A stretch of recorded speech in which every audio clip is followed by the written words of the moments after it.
माझा जावई म्हणजे लाखात एक. 6 महिन्यानं तुमच्या मुलाचं लग्न झालं, तुमचा मुलगा तुमच्या सुनबाईचं ऐकायला लागला, हीच बाई परत गावात जाती. बाबा वाटुळं झालं. आधी बरा होता, काम ऐकायचा, धाम ऐकायचा, सेवा करायचा. पण जसं लाण्या मेंदूला अक्षदा लागल्या 100% पोरग बिघडलं. घरात पाय दारात पाय, बायकू बायकू बायकू बायकू, जणू काय बायकूचा बैल. हा हेच ऐकायचं होतं मला. पहा म्हणजे जावई मुलीचं ऐकतो तो जावई लाखात एक, आणि मुलगा सुनेचं ऐकतो तो मुलगा बायकोचा बैल. मला असं वाटतंय मुलीला माझं म्हणणं, माझी मुलगी ही आमच्या प्रपंचातली माया आहे. आणि जोपर्यंत आमच्या प्रपंचातली माया सुटत नाही, मला असं वाटतंय आमच्या जीवनामध्ये आम्हाला समाधान नावाची गोष्ट भेटू शकत नाही. हा माझं माझं म्हणणं, अरे तुकोबा सांगतात माझं म्हणणं हे तर आमच्या प्रपंचातली माया आहे. बरं ज्याला तुम्ही तुमचं म्हणता हे खरंच तुमचे आहेत का हो? बोला बोला बोला, आहेत का? तुकोबरांचं प्रमाण आहे. जन हे सुखाचे दिला घेतल्याचे अंतही काळीचे, जोवरी चढन गा तोवरी म्हणते माझा माझा. प्रेम आमच्यावरती नाही गड्या, आमच्याकडून असणाऱ्या स्वार्थावरती आहे. वसुदेवाची ऐका वाणी, जगात नाही रामर. दाम करी काम वेड्या, दाम करी कामर, दाम करी काम. या पैशाची जादू न्याय, पाण्या पोराला त्याची धाव. आई सोडून घेते झेप, पैशाच्या मागुने धाव. जन्मपासून सारी माणसं, जन्मपासून सारी माणसं या पैशाची गुलाम. दाम करी काम वेड्या, दाम करी काम वेड्या, दाम करी काम वेड्या, दाम करी काम रे, दाम करी काम वेड्या, दाम करी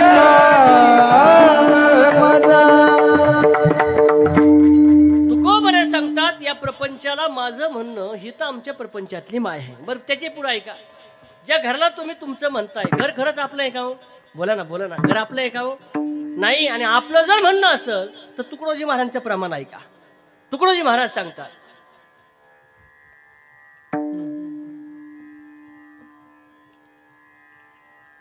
तुकडोजी महाराज आणि तुकडोजी महाराजांच्या जर अभंगाचा आम्ही थोडासा विचार केला, पुन्हा एकदा ऐका.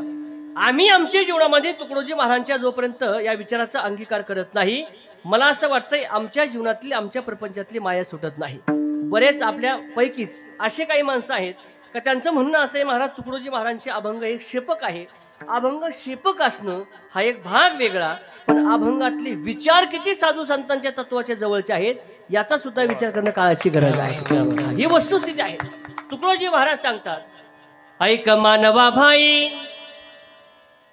तू राम नाम घेई, नरासारखा नर जन्माला आला संसारा, आला संसारा. घे घे घे हरिनाम घे, माया सारी सोडून दे. हात लावली नशिबाला का रडतो सठाई ठाई. संसारा पायी संसारा पायी संसारा पायी या संसारा पायी संसारा पायी या संसारा पायी संसारा पायी या संसारा पायी. तू म्हणशील घरदार हे तेच राहील सार, म्हणशील घरदार हे इथेच राहील सार. तू म्हणशील घरदार हे तेच राहील सार. तू म्हणशील घरदार हे इथेच राहील सार. मेल्यावरती आपलं घर गावाच्या बाहेर, मेल्यावरती आपलं घर गावाच्या बाहेर घे घे घे हरिनाम घे माया सारी सोडून दे घे घे हरिनाम घे माया सारी सोडून दे तुला मुली नशिबाला कारण दुसराई ठाई या संसारा पायी या संसारा पायी या संसारा पायी या संसारा पायी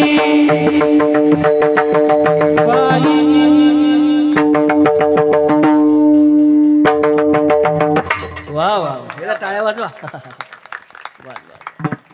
तुकडोजी महाराज सांगतात ऐका ज्या घराला आम्ही आमचं म्हणतोय ना या घराचा आमचा काही एक संबंध नाही तू म्हणशील घरदार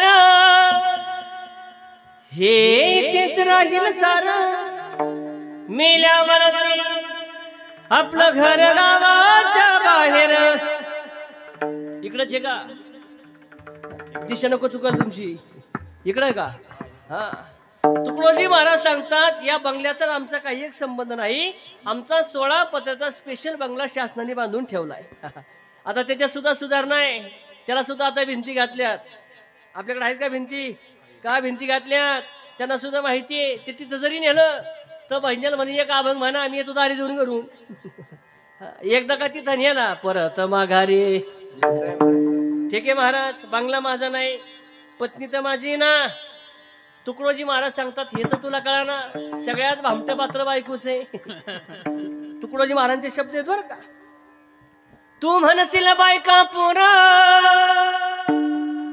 हे तुझ्या मागचे चोरा मेल्यावर खापर फोडतील तुझ्याच डोक्यावर मराठी भाषा आहे काय समजायला जड नाही तू म्हणशील बायका पोर आणि हे तुझ्या मागचे चोर हे फक्त मनात म्हणायचं भाकरीच बंद होते घरी गेल्यावर 23 पर्यंत आहे 24 ला काय पुढे आपली सोय तुकडोजी महाराज सांगतात पत्नीला माझं म्हणणं घराला माझं म्हणणं आणि मुलाला माझं म्हणणं हे तर आमच्या प्रपंचातली माया आहे आणि माया सुटायने असं वाटत असेल ना गड्या तर माणसाला विचार करावा लागेल विठाला विठाला विठाला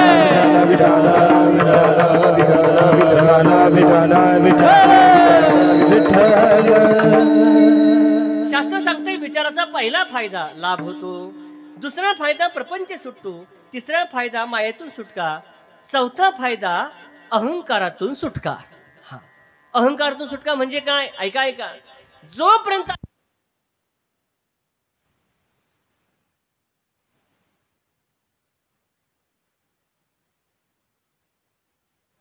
अहंकार कुणाला सत्तेचा अहंकार कुणाला संपत्तीचा अहंकार तर कुणाला कलेचा अहंकार तर कुणाला ज्ञानाचा अहंकार अहंकार कधी होतो माहितीये का अस्तित्व कळत नाही तोपर्यंत अहंकार असतो एखाद्याला रूपाचा अहंकार असेल ऐका ऐका ऐका रूपाचं किती दिवस आहे हो 3 वर्षाचा मुलगा असला तर लोक पटपट मुका घेतात बरोबर आहे ना आणि तोच मुलगा 83 वर्षाचा झाल्यावर बोला बोला बोला ज्या रूपाचा अहंकार करतोय त्या रूपाचं अस्तित्व किती काही माणसं म्हणतात महाराज आमची त्यांची काय बरोबरी का ते कुठं आम्ही कुठं अरे संपत्ती ही सावली आहे सावली एखाद्याला आज सुख असेल तर उद्या एखाद्याला दुःख असू शकतं आणि एखाद्याला आज दुःख असेल गड्या तर उद्या सुख भेटू शकतो याचा अर्थ असा संपत्तीचा सुद्धा अर्थ असा नाही ज्यानं आपल्या जीवनामध्ये विचार केला गड्या त्याला अहंकार विचार केला नाही आणि विचाराचा 5वा फायदा नाही मरणाच्या दारातून सुटका विठाला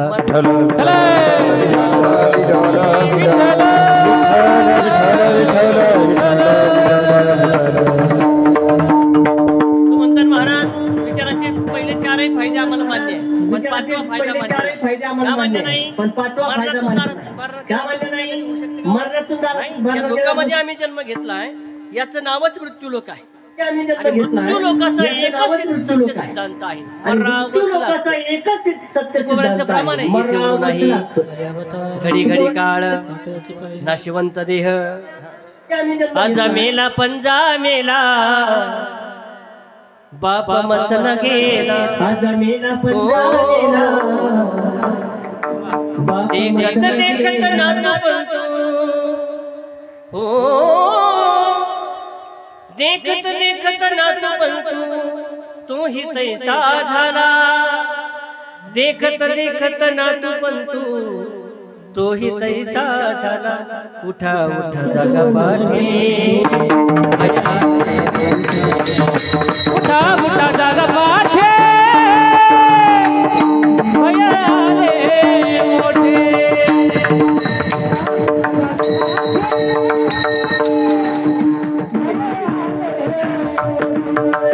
मरावच लागतंय सांझ के बाद होगा सवेरा देखना मगर दिन ये सुनेरा सांझ के बाद होगा सवेरा फूलों पे रखने से पहले देखना तुझको काटो पे जाना पड़ेगा जिंदगी वो जिंदगी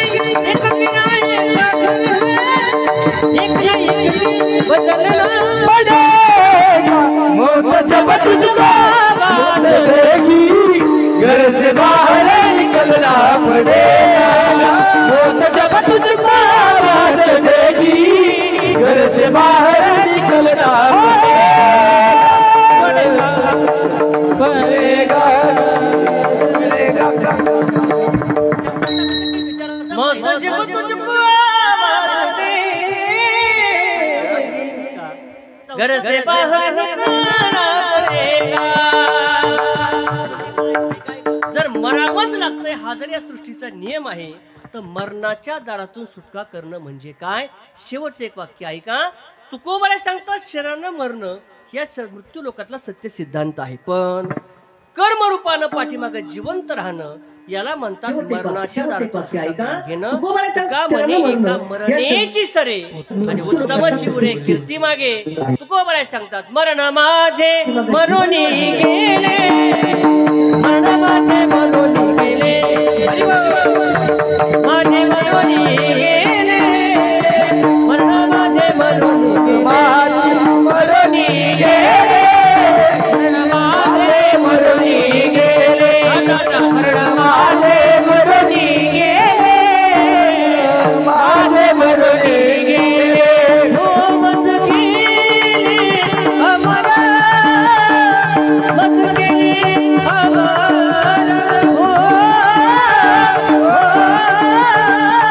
मत गेले एक धरती मरण माझे मरोनी गेले मरण माझे मरोनी गेले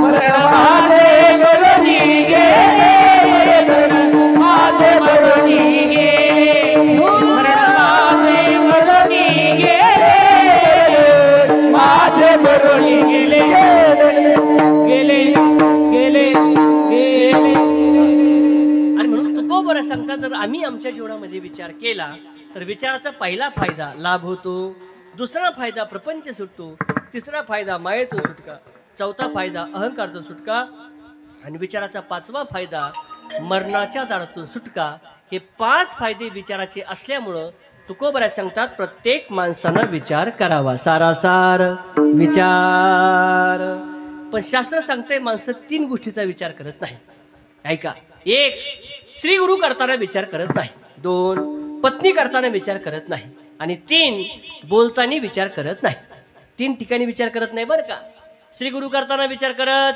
नाही एखादा गाडीवाला आला हेलिकॉप्टर मधून आला का लोक म्हणतात बाबा आम्हाला माळ घाला आणि आम्हाला अनुग्रह द्या ऐका ऐका ऐका आपलं हे अमूल्य किमतीचं मस्तक ज्या पायावरती ठेवायचंय ते पाय 100 वेळेस तपासून पहा त्या लायकीचे आहेत का नाही हा नंतर फसवा झाल्यानंतर साधू संताला देवाला शिव्या देण्यापेक्षा आधी विचार करा पण माणसं विचार करत नाही 2 पत्नी करताना विचार करत नाही आता हे आम्ही सांगायची वेळ आली पहा बायको करताना रूपाचा विचार होतो का गुणाचा रूपाचा कोण गुणाचा विचार करतंय पहा अरे ज्यानं रूपापेक्षा गुणाला प्राधान्य दिलं ऐका ऐका त्या मुलीनं माप ओलांडत असताना झोपडीच्या दारात माप ओलांडलं आणि 5 वर्षामध्ये तिथं 50 लाखाचा बंगला उभा केला ही ताकद त्या मुलीच्या रूपाची नाही ही ताकद त्या मुलीच्या गुणाची आहे पण पत्नी करताना विचार करत नाही आणि शेवटचा मुद्दा बोलताना विचार करत नाही अतिशय महत्वाचा मुद्दा आहे का बोलताना विचार करायचा महाराज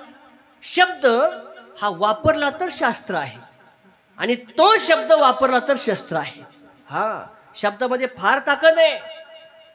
एकाच ताटामध्ये जेवणारे रक्ताची सख्खे भाऊ एकमेकापासून बाजूला जातात तेही बोलण्यामुळेच. आणि 50 वर्ष हाडवैर असणारे कुटुंब एकमेकाच्या जवळ येतात ते सुद्धा बोलण्यामुळं. बोलण्यामध्ये फार ताकद आहे महाराज. कसं बोलावं ऐका माऊलीदारांचं प्रमाण. तैसेसाचं निमवाळ मितले आणि रसाळ शब्द जैसे कन्नोळ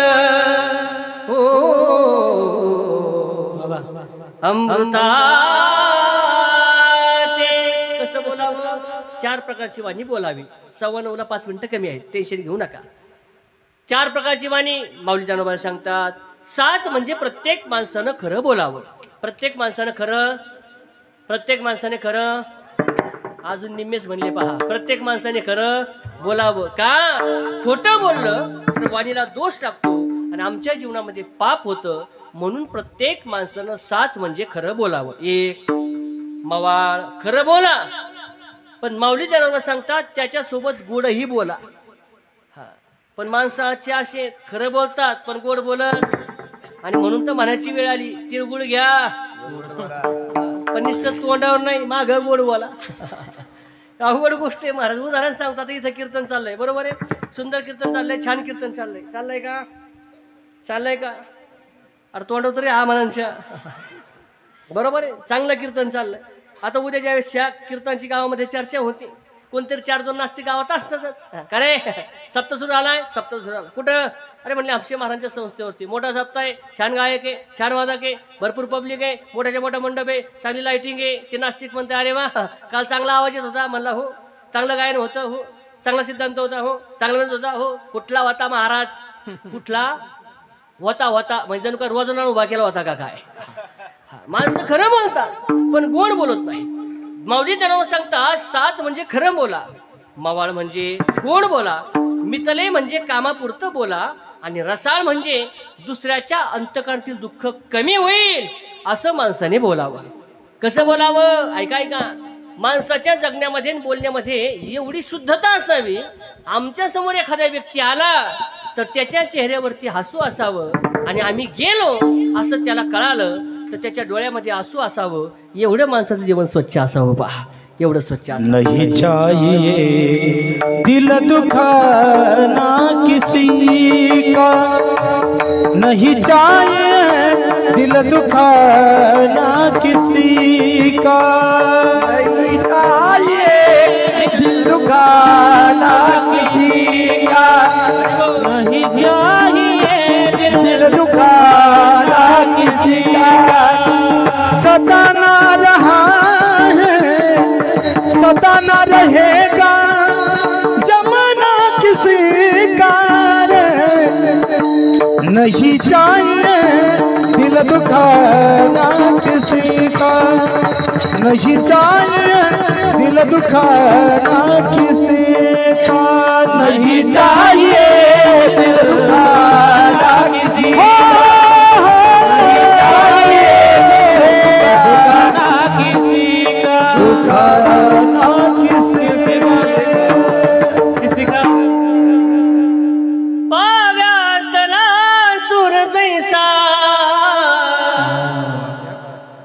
मोठा कुणी उघडावा आनंद या जीवनाचा सुगंधा परी दरवळावा.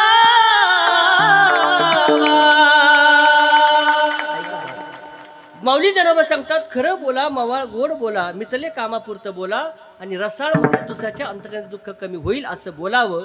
पण माणसं बोलताना विचार करत नाही. शेवटचा दृष्टांत सांगायचा आणि आपल्याला सेवा संपवायची.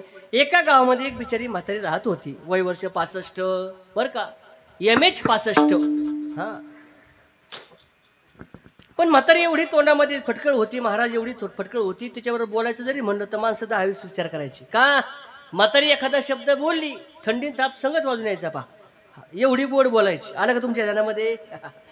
हा योगायोगानं म्हातारीच्या एकुलते एक नातवाचं लग्न जमलं. आता घरच्याला एकच प्रश्न, उद्या जर म्हातारी लग्न मंडपामध्ये जर नेली आणि म्हातारी एखादा शब्द बोलली तर अख्खं वराड हळद लावून पाठीमाग. हळद कोणती? लग्नानंतरची नाही, टोले खाल्ल्यानंतरची. गेले तिच्याकडे, म्हणजे नानी इथली नाही बरं का, तिकडे जळगाव जिल्ह्यातली सांगत होती, तर कुठे डोक्याला ताण करून घेऊ माझ्या. म्हणजे नानी काय आपल्या पप्पूचं लग्न जमलं माहिती ना बाई मला. काही नाही, आमची अशी इच्छा होती का तू घर राखायला घरी थांबावं. म्हातारी बी घडी ना, मी नसलं लग्न होईन का, मी नसलं नवर बरे का, मी नसलं पाहुण्यावर काय म्हणतील, मी नसलं सोडी काय म्हणतील, मी नसलं काय. घरचे म्हणले ही काय ऐकायच्या मनस्थितीत नाही. लक्षपूर्वक ऐका. लग्नाच्या दिवशी म्हातारी पहाटे 5ला उठली. 6 वाजता आंघोळ केली, काठाबाचं लुगडं घातलं आणि 7 वाजता टेम्पोत पुढे जाऊन बसली. अजून वराड झोपलेलंच होतं. 11:30 वाजता वराड तिथं पोहोचलं. नवरदेव मिरवायला गेला. 11:30 वाजले, 12:30 वाजले, 1:30 वाजला, 2:30 वाजले, तरी काय लग्न लागायला तयार नाही. का? मित्रच तेवढी हरिभक्त पर्यंत होती. 2:30 वाजले, म्हातारीने घड्याळ पाहिलं, म्हातारी बी घडी ना. याला काय नवरदेव म्हणतात का, याला काय नसतरी म्हणतात, असंच काय तिकडे माल घालायचे ना, याला कसं दुसऱ्याच्या गावात घालायचं घालायची. पोराला करत नाही का, पोरा बापला करत नाही का, पुढच्या बापला करत नाही का, नवराड उपाशीन, पोर उपाशीन, पुरी उपाशीन, बाय उपाशीन, पोर उपाशीन, लागली बडबड करायला बरं का. याच्यापेक्षा बरंच बोलली, पण आता इथं कीर्तनी. एवढी बडबड केली महाराज. ही सगळी म्हातारीची बडबड नवरदेवच्या काही मित्रांनी ऐकले. माझ्याकडे पहा, नवरदेवच्या मित्रांनी ऐकली. तिथं ते होता. नवरदेवच्या मित्राला असं वाटलं काय म्हातारी बडबड करती. म्हातारी चचाना सुद्धा. म्हातारी चचाना म्हणजे मराना. पण योगायोगाने म्हातारा जरा ऐकायला कमी होतं. तिला सुनबाईला हाक मारली, सुनबाई इकडे. काय हा भांड्या म्हणला चाचाना म्हणजे काय ग. आता सुनीला वाटलं हिला जर खरा अर्थ सांगितला तर हिने मंडप डोक्यावर घेतला. म्हणले आत्याबाई चाचाना म्हणजे जेवाना. असं काय म्हणले. काय लेकराला माझी काळजी. भांड्या इकडे. काय म्हणला तू चाचाना. मी कशी चचन. मी नवरदेवची आजी आहे. मग आधी वराड चचन. मग नवरदेव नवरीच असतील, मग नवरदेवचे आईबाप असतील, मग नवरीचे आईबाप असतील, मग कलहऱ्याच असतील. माझं काय म्हणले म्हातारीचं चसली तर तशीच बसली. दृष्टांत आमचा संपला. आता सिद्धांताकडे या. ऐका. तुकोबराय सांगतात श्री गुरु करताना विचार करत नाही, पत्नी करताना विचार करत नाही, बोलताना विचार करत नाही. विचार करायचाच असेल ना गड्या तो एकच करा. तो विचार म्हणजे माझ्या भगवंताच्या नामाचा. नाम धरा कंठी विठोबाचे. नामाचाच विचार का. नामामध्ये 3 गुण आहे. नाम मंगल आहे, नाम गोड आहे आणि पाप निवृत्त करून मुक्ती देण्याचं सामर्थ्य नामामध्ये आहे. नाम मंगल आहे. विष्णू सहस्रनामामध्ये भगवान परमात्मा सांगतात पवित्रानाम पवित्रयो मंगलानांचे मंगलम. भगवंताचं नाम सोडून जगाच्या पाठीवरती दुसरं कोणी मंगल नाही. नाम मंगल आहे म्हणून नामाचा विचार. 2 नाम गोड आहे म्हणून नामाचा विचार.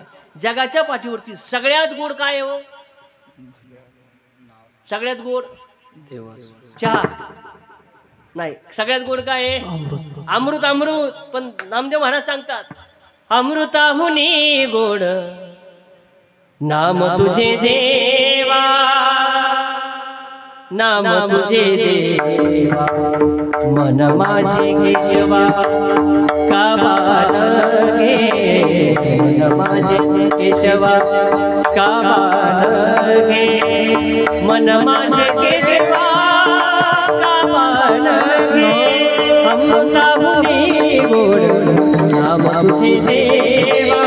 नाम तुझे देवा अमृताहुनी गोड नाम तुझे देवा.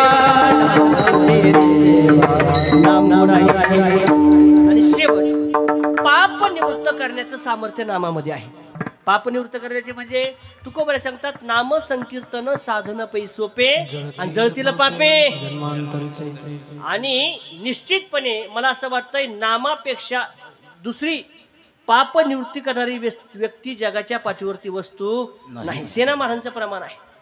घेता नाम विठोबाचे पर्वत जळती पापाचे.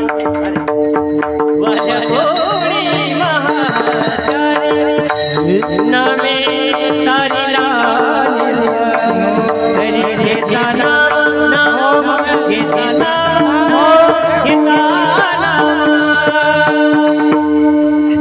आणि मुक्ती देण्याचं सामर्थ्य नामामध्ये आहे. सांडी मांडी परती टाकी वासुदेव नाम घोकी मोक्ष येईल सुखी नाम स्मरता आदरे नाम धरा कंठी विठोबाचे विठोबा रखुमारी विठोबा अवतार विठ्ठल श्री ज्ञानदेव महाराज हरिनाथ भगवान की ज्ञानेश्वर महाराज की तुकाराम महाराज की जय. कंठी विठोबाचे तयाच्या चिंतने निरसेल संकट तरार दुर्गट भवसिंधू. सांगायचं मग तिथं एकच, सत्कर्माचं प्राधान्य आहे साधूंना, भोगाचं प्राधान्य आहे पशूंना, आणि राहता पैकी राहिलं विचाराचं प्राधान्य आहे फक्त आणि फक्त मनुष्याला. म्हणून तुकोबरा सांगतात माणसाने विचार करावा. लाभ होतो विचारानं, प्रपंच सुटतो विचारानं, मायेतून सुटका विचारानं, अहंकारातून सुटका होते विचारानं, आणि मरणाच्या दारातून सुटका होते विचारानं. म्हणून तुकोबरा सांगतात माणसाने विचार करावा. निश्चितपणे ऐका, शास्त्र सांगते आजही माणसं 3 गोष्टीचा विचार करत नाही. श्रीगुरु करताना, पत्नी करताना आणि बोलताना विचार करत नाही. तुकोबरांचा अट्टहास असा आहे, माणसाने विचार करावा गड्या, पण तो एकच, माझ्या भगवंताच्या नामाचा विचार. का नामाचा विचार? नाम मंगल आहे, नाम गोड आहे, आणि पाप निवृत्त करून मुक्ती देण्याचं सामर्थ्य नामामध्ये असल्यामुळं तुकोबराय अट्टहासाने सांगतात नाम धरा कंठी विठोबाचे ज्ञानेश्वर माऊली ज्ञानराज माऊली ज्ञानेश्वर माऊली ज्ञानराज माऊली ज्ञानेश्वर माऊली ज्ञानराज माऊली ज्ञानेश्वर माऊली ज्ञानराज माऊली. सारे विचार करा हे नाम धरा कंठी विठोबाचे तयाच्या चिंतने निरसेल संकट तरार दुर्गट भवसिंधू. जगद्गुरु तुकोबरांचा छोटासा संदेश आपल्यापर्यंत पोहोचण्याचं काम केलं. जाता जाता एक 2-3 महत्त्वाचे संदेश. दादा हो, जेवण जगत असताना आई वडिलांची सेवा करा. 1. हिंदू धर्म संस्कार संस्कृती जतन करा. मला असं वाटतं जगानं आदर्श घ्यावा एवढी उच्च कोटीची संस्कृती आमच्या भारत देशाची आहे. भारत देशाची विशेषता जर पाहायचा विचार केला तर मला असं वाटतं ज्या भारतामध्ये आणि ज्या भारत देशाच्या संस्कृतीमध्ये आत्तापर्यंत जगावरती प्रेम करावं लागतंय, ही जगाला देणारी एकमेव संवेदना किंवा एकमेव संस्कृती जर कुणाची असेल ना तर ते आमच्या भारत देशाची आहे. आणि माणसावरती प्रेम करा म्हणून जगात सगळे सांगतात, पण पशु पक्ष्यांवरती सुद्धा प्रेम करा, नवे नवे झाडांवरती सुद्धा प्रेम करा. हा दिव्य संदेश जगाला देणारा एकच राष्ट्र आहे, ते आमचा निश्चितपणे भारत देश आहे. आणि म्हणून भारताची जी संस्कृती आहे त्या संस्कृतीचा आदर्श ठेवा. संस्काराची गोष्ट जर पाहायला गेली तर संस्काराचा फार रास झाला आहे. रोज आम्ही भटके मंडळी आहेत महाराज. अरे 4थी 5वीचे मुलं, जो मोबाईल सुधाकर महाराज 10वी 12वी नंतर मुलाच्या हातामध्ये यायला पाहिजे होता, तो जर मोबाईल 4थ्या आणि 5व्या वर्षामध्ये मुलाच्या हातामध्ये आला ना गाड्या, तर ती तुमच्या जीवनातील केलेली प्रगती नाही, तर निश्चितपणे त्या मुलाच्या जीवनाची झालेली अधोगती आहे. अधोगती आहे. किती आहारी गेलेत मुलं त्या मोबाईलच्या. काही काही आया मला सांगतात महाराज आमचं 3च वर्षाचा नातू आहे, पण मोबाईल हातात घेतल्याशिवाय त्या अन्नाचा घास खात नाही. बरोबर आहे का? बरोबर आहे का? आता मला सांगा, मोबाईलची आवड वेगळी आणि मोबाईलचं व्यसन वेगळं. आवड एखाद्या वेळेस कमी जास्त होऊ शकतं, पण व्यसन माणसाला सोडत नाही. 4 वर्षाच्या मुलाला जर 4थ्या वर्षी जर त्या चष्मे लागत असतील ना गड्या, तर निश्चितपणे तो मोबाईल तुमच्या जीवनामध्ये प्रगती नाही, तर तुमच्या मुलाचं आयुष्य अधोगतीवर घेऊन गेल्याशिवाय राहणार नाही. आणि म्हणून कधीतरी त्या मुलांवरती लक्ष द्या. संस्काराची गोष्ट सांगतोय. विकास महाराज, आम्ही लहान असताना आमची पॅन्ट पडून पडून गुडघ्यावरती फाटली का आमची आई सांगायची, आता ती पॅन्ट फाटली, आता फेकून द्या. का? फाटके कपडे घालणं ही शास्त्र आम्हाला परवानगी देत नाही. आता आम्ही शिकलोय, एज्युकेटेड झालोय, त्याच फाटक्या पॅन्टी 5-5 हजार रुपये देऊन विकत घ्यायला लागलोय. बरोबर आहे ना? बरोबर. शिकलो का अडाणी? घरी गेल्यावर विचार करा. हे आता आमच्या समोर आजोबा आहेत, वयस्कर आजोबा आहेत, 80-85 वर्षाचं वय. बाबा तुमच्या काळामध्ये सर्दी झाली अशा बदलत्या मोसममध्ये तर शहाणपण त्याचंच होतं, 2 बोटाने नाक पकडणं, शेंबुडशी करणं. बरोबर आहे ना? याला शहाणपण म्हणतात. आता आमच्या काळामध्ये आम्हाला सर्दी झाली तर आम्ही शिकलोय, एज्युकेटेड झालोय. आम्ही शेंबूड शिकत नाही, खिशातून मागचा रुमाल काढतो. बरोबर आहे का? रुमाल काढला का तो रुमाल नाकावरती धरायचा, नाकातलं सगळं मटेरियल रुमाला स्वच्छ करायचं, रुमालाची घडी घालायची, रुमाल एवढं तिथे थांबत नाही. आता जेवायच्या टायमाला स्वच्छ पाण्याखाली हात धुतोय, मागचा स्वच्छ रुमाल काढतोय. आडानी का शिकले? घरी गेल्यावर विचार करा. हा विनोद नाही. कधीतरी आम्ही आमच्या जीवनामध्ये संस्कार संस्कृतीचा विचार करावा. आणि मला असं वाटतंय संस्कार आणि संस्कृती जर टिकायचीच असेल ना गाड्या, तर त्याला सगळ्यात महत्वाचं एकच व्यासपीठ आहे, ते व्यासपीठ म्हणजे गुरुकुल, ते व्यासपीठ म्हणजे संस्कार, ही वस्तुस्थिती आहे. वाक्य पहा, अजून 10 वर्षानं महाराज प्रत्येक माणसाच्या अकाउंटला 50-50 कोटी रुपयाचा FD राहणार आहे. 10 वर्षानं फक्त ज्यांच्याकरता ते कोटी रुपये कमवले त्यांचे संस्कार नीट नसल्यामुळं आई वडिलांना दुःख निराळाची वेळ येणार आहे. म्हणून प्रत्येक गावामध्ये जसं आदरणीय आमचे गुरुबंधू आहेत विकास महाराजांनी, आमच्या स्वातीताईंनी ह्या ज्या वारकरी संस्था त्या ठिकाणी गुरुकुल चालू केलेत, असे गुरुकुल प्रत्येक गावामध्ये होणं सुधाकर महाराज वाटतंय, मला असं वाटतं ही काळाची गरज आहे, काळाची गरज आहे. हे मी का सांगतोय, अरे मुलं घडत असताना आई वडिलांपेक्षा थोडंसं तुम्ही 2-5 वर्ष जर त्यांना दूर ठेवलं तर त्या मुलाला आपल्या आई वडिलांच्या कष्टाचीही जाणीव राहते आणि त्या मुलाला आपल्या आई वडिलांच्या पैशाची जाणीव राहते. हे मी का सांगतोय, आम्ही कुठेतरी गुरुकुलमध्ये राहिलोय, कुठेतरी मधुकरी मागितली आणि म्हणून आजही आमच्या हातामध्ये लाख 10,000 जरी आले तर आम्हाला वाईट त्या ठिकाणी वागायची इच्छा होत नाही. का होत नाही, गुरुकुलामध्ये राहिल्यानंतर संस्कार एवढे मनावरती बिंबले गेले काय माणसाचं पाप करण्याचं धाडसच होत नाही महाराज, धाडस होत नाही.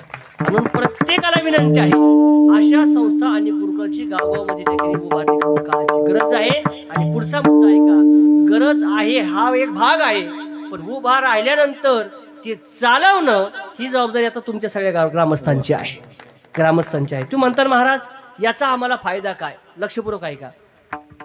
ज्ञानेश्वर आश्रम संस्था डोंगरगण, तुम्ही नाव ऐकून आहात का, ऐकून आहात ना, प्रत्येकाच्या कानावरती नाव आलंय. पण हे नाव सहजासहजी येतं का हो, नाही.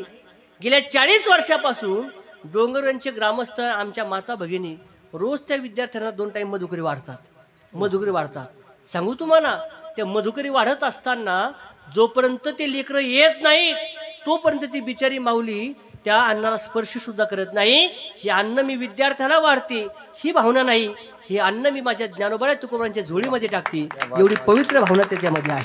हा, आणि मग झालंय काय, 40 वर्षापासून रोज दरवर्षी 50 मुलं बाहेर पडून आज महाराष्ट्राच्या कानाकोपऱ्यामध्ये त्या डोंगरगणचे विद्यार्थी कीर्तनकार म्हणून झळकतायत. आणि प्रत्येक गावामध्ये गेला तर एखादा का होईना आमचा विकास महाराजांसारखा विद्यार्थी डोंगरगणचा सापडतोय. तसं एक दिवस आजपासून तुम्हाला 5 वर्षामध्ये तुम्हाला नारदाच्या गादीहून सांगतो, या गणे गावचं नाव सुद्धा महाराष्ट्राच्या कानाकोपऱ्यामध्ये गेल्याशिवाय राहणार नाही. पहा, ही वस्तुस्थिती आहे, ही फार मोठी श्रीमंती आहे महाराज. आज आमचं आदर्श गाव गणेगाव आहे. मी योगायोगाने गणेगावमध्ये गेलो, फार सुंदर वाटलं महाराज. आपल्या तालुक्यामध्ये, आपल्या जिल्ह्यामध्ये सुद्धा एवढं आदर्श आणि एवढं सुंदर गाव आहे की आमच्याकरता सुद्धा स्वाभिमानाची आणि अभिमानाची गोष्ट आहे. पण आता या गावाचा विकास होणं, तसंच आमच्या विद्यार्थ्याच्या निश्चितपणे संस्काराचाही विकास आता या गावामध्ये होणार आहे, ही सुद्धा आपल्याकरता एक स्वाभिमानाची गोष्ट आहे. पहा, स्वाभिमानाची गोष्ट आहे. आणि म्हणून आदरणीय आमचे विकास महाराज, आदरणीय आमच्या ताई असतील, त्यांचे सर्व सहकारी यांनी या आपल्या गावामध्ये त्या ठिकाणी ही संस्था गुरुकुल सुरू केलेलं आहे. तुकोबरांच्या भाषेमध्ये माऊली तळवच्या भाषेत सांगायचे ठरलं तर येवले स्वरूप लाविले द्वारी, त्याचा वेलू गेला गगनावरी.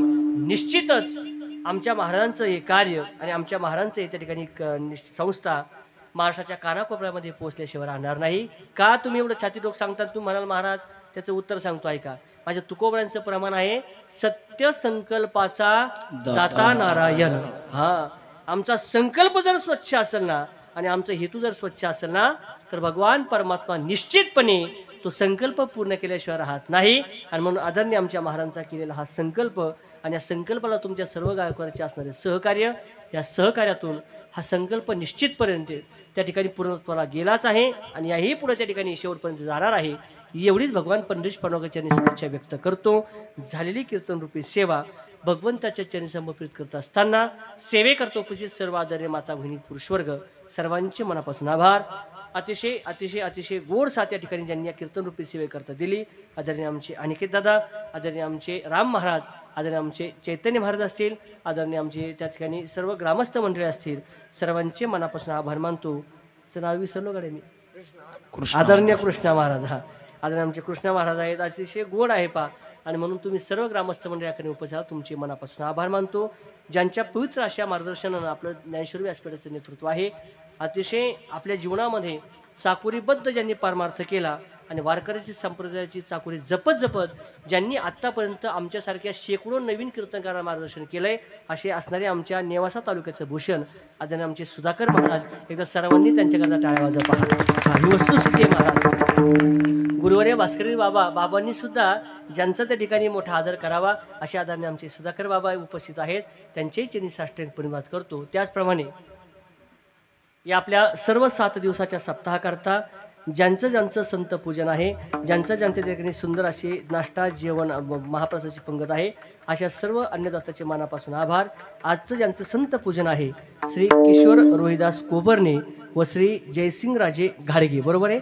आजच्यासह उर्वरित 7ही दिवसाचं ज्यांचं संत पूजन आहे, मला भगवंताला एकच प्रार्थना करायची, भगवंता ज्यांनी ज्यांनी या सप्ताहाकरता या उत्सवाकरता तन मन धनाने सहकार्य केलं अशा तुझ्या सर्व भगवत भक्तांना उदंड आयुष्य आणि आरोग्य लाभू दे, एवढीच भगवंतांनी प्रार्थना करतो। शेवटचे आभार। माझा आवाज आपल्यापर्यंत पोचले आमची सिस्टीम दादा, जगदंबा साऊंड सिस्टीम, नंदू दादा पावशे, अतिशय गोड सिस्टीम, तुमचे मनापासून आभार मानतो। माझं शेवटचं एकच वाक्य राहील गड्या, जितनी मेहरबानियाँ आपने की उतनी मेरी औकात नहीं, ये तो कृपा ही ज्ञानेश्वर महाराज तुकाराम महाराज मेरे गुरु महाराज की, वरना मुझमें ऐसी कोई बात नहीं, वरना मुझमें ऐसी कोई बात नहीं। तुका मने कोटी पुढे ते पुनीत भावे गाता गीत विठोबाचे, तयाच्या चिंतने निर्सेल संकट, त्राल दुर्गट भव सिंधू विठ्ठल जय जय विठ्ठल, विठ्ठल जय जय विठ्ठल, बोलिले पुरे देवा कुली उत्तरे, करा क्षमा अपराध महाराज तुम्ही, हे नाही विचारिला अधिकार मी आपुला, करा क्षमा तुका म्हणे ज्ञानेश्वरा राखा पाया पैकी, करा क्षमा अपराध महाराज तुम्ही सिद्ध, ज्ञानदेव तुकाराम, ज्ञानदेव तुकाराम, करा